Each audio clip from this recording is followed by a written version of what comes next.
और जमहूरियत check Republic के ताबूत से बलूचिस्तान पुलिस को दहशतगर्दी से निपटने के लिए जदीद असलहा चलाने की ट्रेनिंग दी गई। जमहूरियत चेक रिपब्लिक से ताल्लुक रखने वाली असलहा साज कंपनी की टीम ने डीआईजी क्यूटा अब्दुल रज़ाक चीमा समेत आला पुलिस हुकाम को जदीद असलहे से मुतालिक ब्रीफिंग दी और बताया कि सीजेड कंपनी का आप लोगों को टाइम दिया जाएगा सारा ब्रीफिंग हो जाती है चीजें उसके बाद। इस मौके पर पाक फौज और गैर मुल्की कंपनी के दरमियान मुफाहमत की यादाश्त पर दस्तखत भी किए गए, जिसके तहत बलूचिस्तान पुलिस को दहशतगर्दी से निपटने के लिए जदीद असलहे की फराहमी में मुआवनत की जाएगी। ब्रिगेडियर वकार का मीडिया के नुमाइंदों से बात करते हुए कहना था, मैं अपनी कंपनी के थ्रू सीजेड को पाकिस्तान में हमारी कंपनी रिप्रेजेंट करती है और आज का जो डेमोन्स्ट्रेशन आपने बलूचिस्तान पुलिस के लिए देखा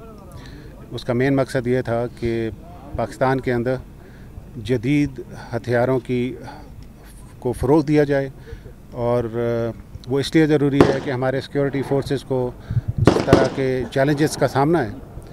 उनके लिए ये ज़रूरी है कि उनको जदीद हथियार की सहूलत हासिल हो ताकि वो अपने चैलेंजेस का बेहतर तरीके से